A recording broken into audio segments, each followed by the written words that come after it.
오늘도 이곳에 함께 모여 하나님께 예배드리고 계신 여러분 모두에게 우리 주님의 은혜와 평화가 넘치시기를 바랍니다.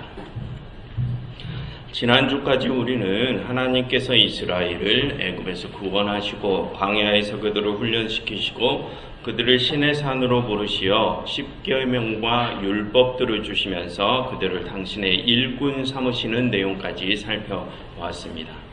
그 내용들은 이야기의 형식으로 되어 있었죠. 하지만 이제 25장부터 마지막 40장까지의 내용은 중간에 금송아지 사건만을 제외하곤 나머지 모든 내용들이 이야기의 형식이 아닙니다. 여러분 25장부터 31장까지 빠르게 넘기시면서 그 소제목들을 한번 보십시오. 그 소제목들을 보시면 그 내용이 성막과 성소를 짓는 방법을 가르쳐주는 내용입니다. 그리고 32장부터 34장에서 금송아지 사건이 나오고 다시 35장부터 40장에서 또다시 성막과 성소에 관한 내용이 나오죠. 그 마지막에서는 이스라엘 백성들이 방금 하나님께서 가르치신 방법대로 성막과 성소를 만들었다는 내용만 나옵니다. 그처럼 이제 이 출애굽기의 나머지 내용들은 중간에 금송아지 사건을 빼고는 이야기의 형식이 아닙니다. 그래서 성막과 성소를 만드는 방법과 그것을 만드는 과정을 그냥 설명하는 내용들 뿐이죠. 그래서 우리는 그 성막 부분들은 주제별로 살펴보고 중간에 금송아지 사건만 이야기의 흐름에 따라서 다시 살펴보려고 합니다. 왜냐하면 그 성막 부분은 전체적인 틀에서 우리가 접근해야 그 메시지를 찾을 수 있기 때문입니다. 그러니 그 성막 부분들은 주제별로 우리가 크게 살펴본다는 것을 기억해 주시기를 바랍니다. 여러분 방금 살펴보신 대로 이 출애굽기의 나머지 부분들은 다 그 성막과 관련된 내용들입니다. 출애굽기가 전체 40장으로 되어 있는데 그 중에서 25장부터 40장까지 거의 3분의 1에 해당하는 분량이 그 성막과 관련된 내용들이죠. 그럼 여러분 왜 이 출애굽기에서는 그렇게 그 성막에 관한 내용이 길게 나오는 것일까요? 여러분 그 성막은 무엇을 하는 곳입니까? 오늘 본문을 보시면 그 성막에는 성소가 있죠. 그 성소는 하나님께서 직접 임재하시는 곳입니다. 그리고 본문에서 말하듯이 그 성소는 하나님께 드릴 예물이 바쳐지는 곳이죠. 그리고 그 다음 소제목들을 보시면 그 성소에는 증거계, 진설병, 등장대와 여러 기구들이 들어갑니다. 그리고 그 성소 밖에는 크게 성막들이 쳐지게 되는데 여러분 27장의 첫 소제목을 보시겠습니까? 27장. 그 성막에는 무엇이 만들어집니까? 제단이 만들어지죠. 즉 이 성막은 하나님의 임재가 있는 곳이고 그렇기 때문에 백성들이 하나님께 그곳에서 예배를 드리는 곳입니다. 그런데 그 예배와 관련된 성막에 대한 내용이 이 출애굽기의 3분의 1이나 된다고 합니다. 무슨 뜻입니까? 이 출애굽기는 그처럼 예배를 중요하게 여긴다는 뜻입니다. 그런데 그 예배는 성막에서 드리는 예배죠. 그럼 여러분 왜 이 출애굽기는 그 성막 예배를 강조하는 것일까요? 여러분 지금까지 흘러온 출애굽기의 이야기의 흐름을 보면 이스라엘이 종살이부터 시작해서 그들이 구원을 받고 하나님께 소명을 받는 흐름으로 흘러왔죠. 그럼 그 흐름의 마지막이 무엇입니까? 이 성막 예배입니다. 이 출애굽기는 종살이부터 시작해서 예배로 이야기가 흘러가죠. 그럼 여러분 그 예배는 누구를 섬기는 일입니까? 하나님을 섬기는 일이죠. 이전에 이스라엘은 애굽에서 바로를 섬겼지만 이제는 하나님을 섬기는 쪽으로 이야기가 흘러갑니다. 또한 이전에 이스라엘은 애굽에서 바로가 원하던 건축물 국보성을 지었죠. 그러나 이제 그들은 하나님이 원하시는 성막을 지어야 합니다. 그처럼 여러분 이 출애굽기의 흐름은 종살이에서 예배로 바로를 섬기는 내용에서 하나님을 섬기는 내용으로 또 바로의 건축물을 짓는 내용에서 하나님의 건축물을 짓는 내용으로 흘러갑니다. 그럼 여러분, 그러한 이야기의 흐름을 보면 그 이야기의 절정부인 마지막 부분에서 왜 성막 예배를 길게 강조하는 것 같으십니까? 그것은 하나님께 부름받은 이스라엘에게 가장 중요한 것이 그처럼 오직 하나님만을 섬기는 것임을 강조하기 위해서입니다. 그래서 여러분, 오늘 본문 1절과 2절을 보시면 여호와께서 모세에게 말씀하여 이르시되 이스라엘 자손에게 명령하라 라고 하시면서 하나님께서 이스라엘에게 직접 명령을 내리시죠. 그리고 나머지 31장까지의 모든 내용들이 그렇게 하나님께서 명령을 내리시는 내용들 뿐입니다. 다른 내용들은 없습니다. 그리고 뒤에 35장 이후에서 또 성막에 관한 내용이 나올 때 거기서는 이스라엘이 그 하나님의 명령대로 성막을 만들었다는 내용들 뿐입니다. 무슨 뜻입니까? 이제 이스라엘에게는 오직 그 하나님의 명령에 순종하는 일만 남았다는 뜻입니다. 이 출애굽기는 그것을 가장 중요한 절정부에서 강조하는 것이죠. 그런데 여러분, 우리가 여기서 기억하고 넘어가야 할 것은 그 순종이 일반적인 순종이 아니라는 것입니다. 이스라엘은 이제 아주 사소한 부분들까지 순종해야 하죠. 여러분, 오늘 본문만 살펴보더라도 하나님께서는 그 성막을 짓기 위해 아주 사소한 것 하나하나까지 당신께서 전부 다 직접 설계하시죠. 그러니 이제 이스라엘은 하나님께서 그렇게 세심히 설계하신 대로 그대로 짓기만 하면 됩니다. 이 성막의 설계는 다 하나님께서 하시고 이스라엘은 그저 기술자의 역할만 하는 것이죠. 무슨 뜻입니까? 이제 이스라엘은 그들의 모든 행동 하나하나를 전부 다 하나님과 하나님의 뜻과 계획대로만 움직여야 한다는 뜻입니다. 그처럼 이제 하나님께 부름받은 일꾼들은 그렇게 자신들의 모든 행동 하나하나를 다 하나님의 뜻과 계획대로만 움직여야 하는 그런 순종을 보여야 합니다. 나의 생각이나 마음을 나의 생각이나 마음을 거기에 집어넣는 것이 아니라 오직 하나님의 뜻과 계획만이 중요하다는 것이죠. 여러분, 그것을 예수님의 표현으로 뭐라고 합니까? 자기를 부인하고 십자가의 길을 가는 것입니다. 이제 하나님의 일꾼들은 자신의 바람이나 자신의 의견을 내려놓고 오직 하나님의 뜻인 그 십자가의 뜻대로 길대로 나아가야 한다는 것이죠. 이 출애굽기의 절정부에서는 그렇게 이스라엘의 순종을 강조합니다. 그리고 여러분, 이 성막 부분에서 또 강조하는 것이 있는데요. 방금은 하나님의 명령에 대한 이스라엘의 순종을 강조했었다면 여기서는 또 그 이스라엘에 대한 하나님의 신실하심도 강조합니다. 여러분, 지금까지 출애굽기의 흐름에서 하나님께서 이스라엘에게 임재하시는 방식이 어떻게 변화되었는지를 한번 생각해 보십시오. 하나님의 임재 방식이 어떻게 변화되어 왔습니까? 여러분, 하나님께서 이전에 모세를 처음 만나실 때 어디서 만나셨죠? 산에서 만나셨죠. 산 꼭대기에 불타는 떨기나무 가운데서 하나님의 첫 임재가 있었습니다. 그래서 그때 하나님께서는 모세가 다가오려 하자 여기는 거룩한 곳이니 너의 신발을 벗으라 라고 하셨습니다. 그처럼 첫 임재 때 하나님께서는 모세와 거리를 두셨습니다. 그때 하나님께서는 당신은 거룩하고 모세는 아직 거룩하지 못해서 서로 사이에 거리감이 있음을 그 신발 사건을 통해서 보여주셨던 것이죠. 그처럼 하나님의 첫 임재 장면은 하나님과 인간 사이에 거리감을 느낄 수 있는 장면이었습니다. 그래서 하나님께서는 모세를 훈련시키셨죠. 그래서 그 훈련 뒤에 하나님께서는 그 모세에게만큼은 이제 거리를 두지 않으시고 직접 대면하셨습니다. 이스라엘이 출애굽하고 시내산에 이를 때 하나님께서는 그 모세만큼은 직접 만나시고 다른 백성들은 아직은 가까이 오지 말게 하셨죠. 그게 또 무슨 뜻입니까? 하나님께서는 모세와의 거리는 좁히셨지만 백성들과는 아직 거리감을 가지고 계시다는 뜻입니다. 그런데 여러분, 이제 하나님께서는 이스라엘에게 성막을 지으라고 하십니다.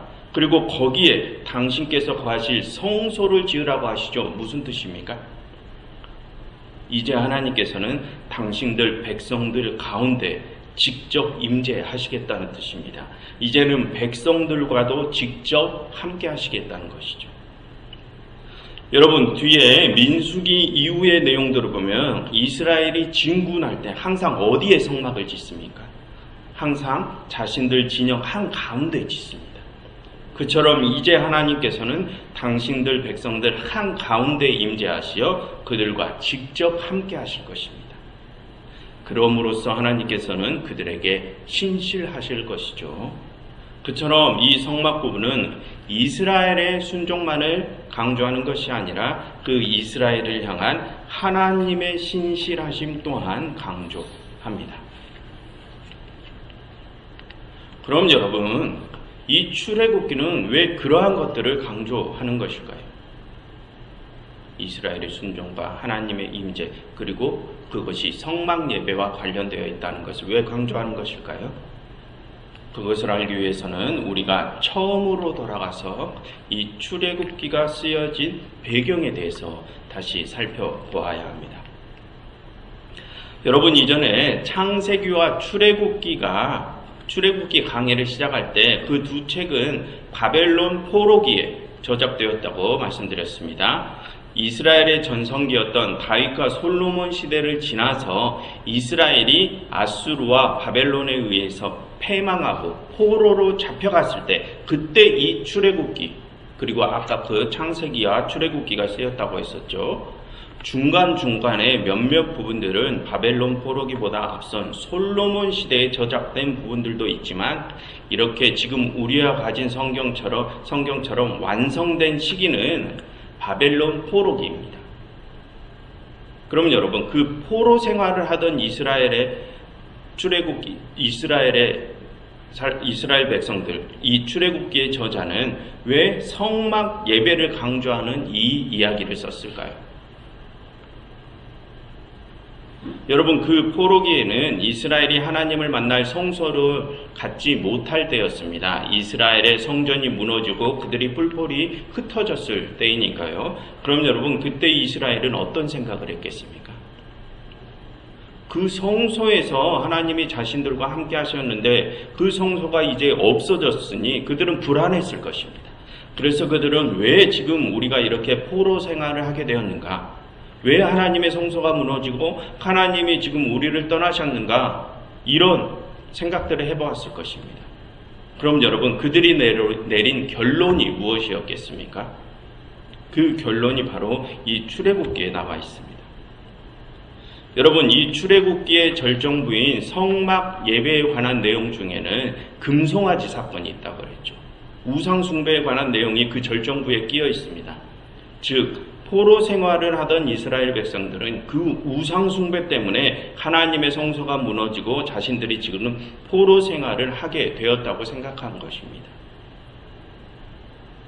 여러분, 이 출애굽기의 저작 시기가 언제라고요?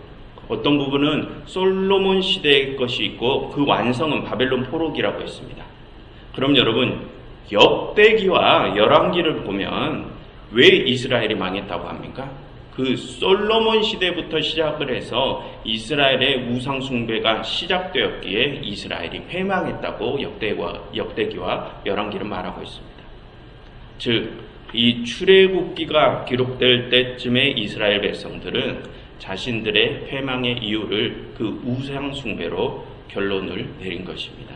그래서 이 출애굽기의 저자는 당시 포로 생활을 하고 있던 이스라엘 백성들에게 그 우상 숭배를 끊어내게 하려 했던 것이죠.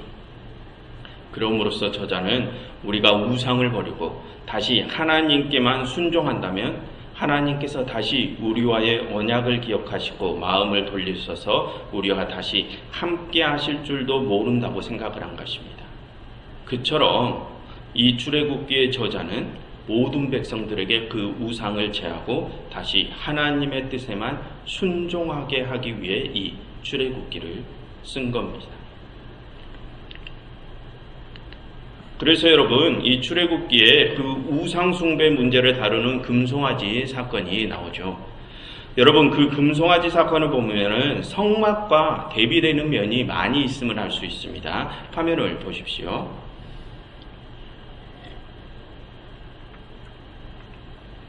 이 성막은 하나님의 주도하에 만들어집니다. 그러나 금송아지 상은 이스라엘 백성들이 주도해서 만들죠. 그리고 성막은 하나님께서 그 성막을 위한 예물을 요청하시는 데에 반해서 금송아지는 사람인 아론이 그 금송아지를 모을 금을 모을 것을 명령을 합니다. 그리고 성막은 또 아주 세세한 것까지 준비하고 계획해야 해서 그 건축에 있어서 힘겨움이 따릅니다. 그러나 금송아지는 아무런 준비도 계획도 없이 만들어지게 되죠. 또한 성막을 만드는 데는 오랜 시간이 소요가 됩니다. 그러나 금송아지는 아주 신속하고 빠르게 만들어지죠. 그리고 성막은 하나님의 거룩하심을 강조합니다. 그래서 사람들로 하여금 그 거룩하심을 담게 하는데 또 오랜 시간과 인내가 필요하죠.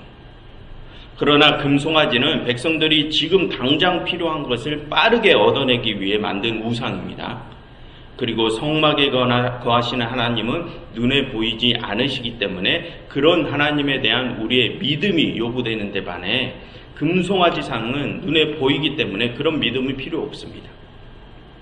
그리고 마지막으로 성막에 거하시는 하나님은 당신의 백성들과 함께 하시면서 인격적으로 활동하시는 분이시지만 금송아지는 백성들과 소통이 불가한 비인격적인 물체입니다.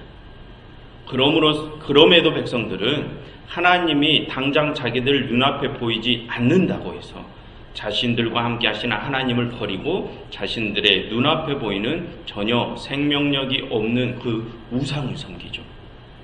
그처럼 그 금송아지 사건은 모든 면이 인간 중심적인 특징을 가지고 있습니다. 그래서 하나님 중심적인 성막과는 정반대의 특징을 가지고 있죠. 그런데 여러분, 솔로몬 시대의 성전도 그 금송아지 사건과 동일한 특징을 가지고 있습니다.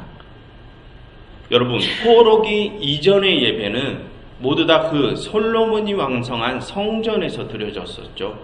포로기 이전의 예배는 그 성전 중심의 예배였습니다.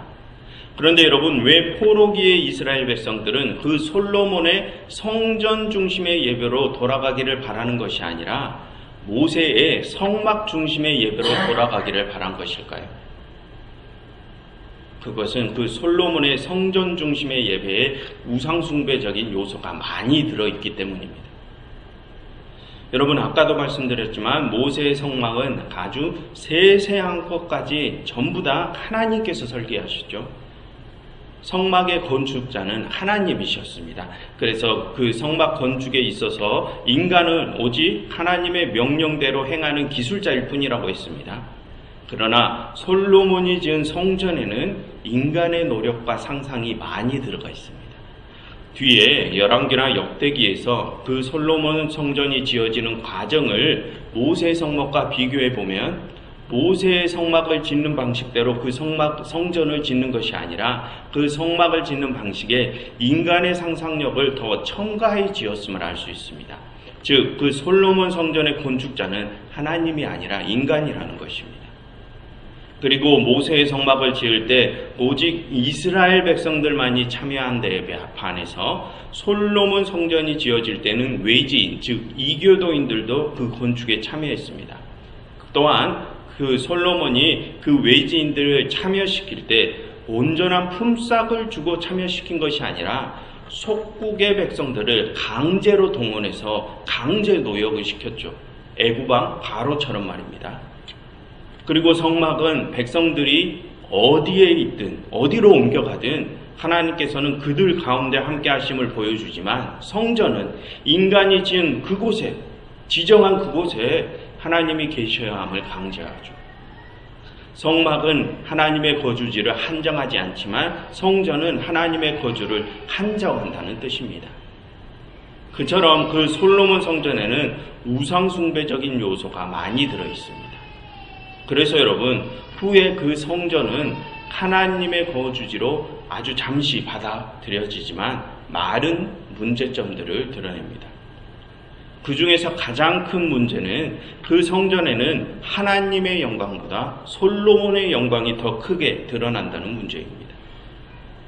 여러분, 나중에 시간이 되실 때 역대기와 열왕기를 보시면 솔로몬이 그 성전과 자신의 궁궐을 짓는 모습을 한번 비교해 보십시오. 그러면 그 솔로몬이 자신의 궁을 하나님의 성전보다 훨씬 크고 화려하게 지었음을 알게 될 것입니다. 그는 하나님의 성전보다 자신의 궁에 더 심혈을 기울였다는 뜻이죠. 아무튼 그처럼 그 솔로몬 성전이 지은 성전은 하나님의 영광보다 그 솔로몬이라는 사람의 영광이 더 드러나게 되는 문제점을 발생합니다. 그럼으로써 그 성전은 무수한 우상숭배의 중심지가 되죠. 그래서 열왕기와 역대기는 그 솔로몬 시대 이후에 이스라엘이 패망하게 되었다고 평가를 합니다. 그처럼 그 솔로몬 성전은 우상숭배라는 면에서 금송아지 사건과 동일한 면을 많이 가지고 있습니다. 그럼 여러분, 왜 포로 생활을 하던 이 출애굽기의 저자가 그렇게 솔로몬 시대의 성전 예배가 아니라 모세 시대의 성막 예배가 자신들에게 재건되기를 바랬는지 이해가 되십니까? 그는 백성들의 삶 속에서 그런 우상숭배적인 요소를 제하고 싶었던 것입니다. 그리고 예전처럼 이스라엘 백성들이 오직 하나님만을 섬기면서 순종하길 바랬던 것이죠. 그래서 하나님께서 다시 자신들 가운데 함께해 주시고 자신들과의 언약에 신식을 하시기를 간절히 바랬던 것입니다. 이 출애굽기는 그러한 포로기의 이스라엘 백성들의 영혼을 담은 이야기입니다.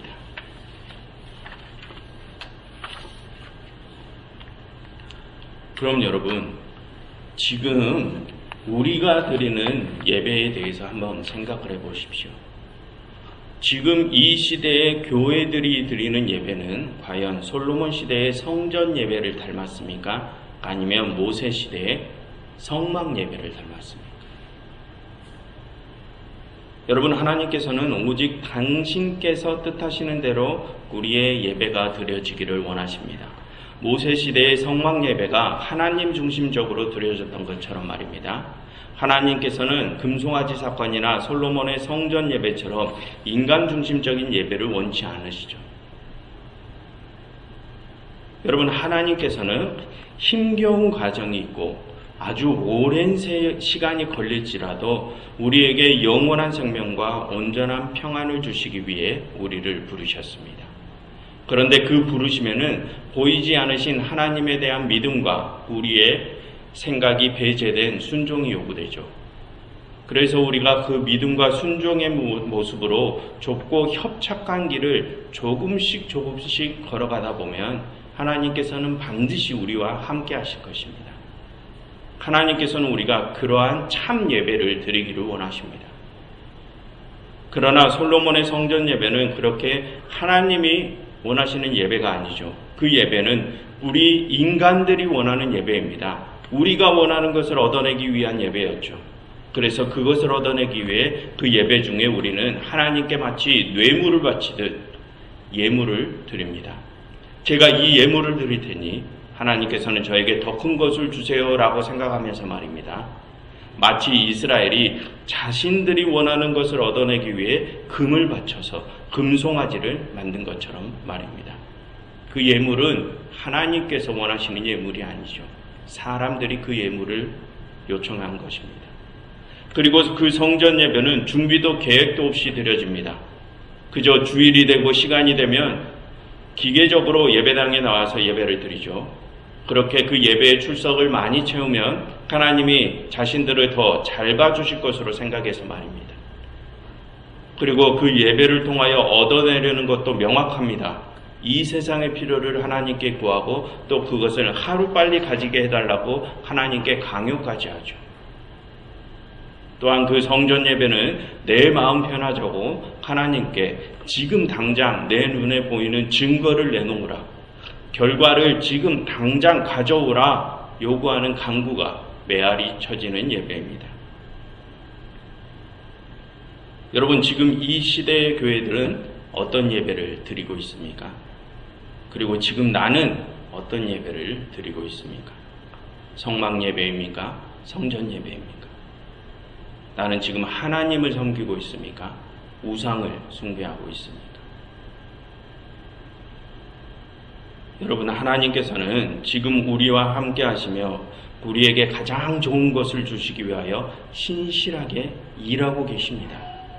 그런 하나님께 우리가 보일 반응은 지금 당장은 우리의 눈에 그 결과가 보이지 않더라도 그럼에도 하나님께서 지금도 우리를 위하여 신실하게 일하고 계심을 믿고 그것을 확신하고 이제는 내가 원하는 것을 다 내려놓고 그렇게 내 자신을 부인하고 오직 하나님의 뜻과 계획에 순종하는 것입니다. 그게 우리가 하나님께 드릴 온전한 예배입니다. 그러니 여러분, 이제는 나의 바람이 아니라 하나님의 바람을 위해서 살아가십시오. 그래서 내 안에 우상을 제하시고 오직 참신이신 하나님만을 섬기며 그분께 온전한 예배를 드리시는 여러분들이 되시기를 간절히 바랍니다. 기도하겠습니다. 하나님, 저희 안에 우상을 제하시고 저희로 오직 하나님만을 섬기게 하시옵소서. 예수 그리스도의 이름으로 기도드렸습니다.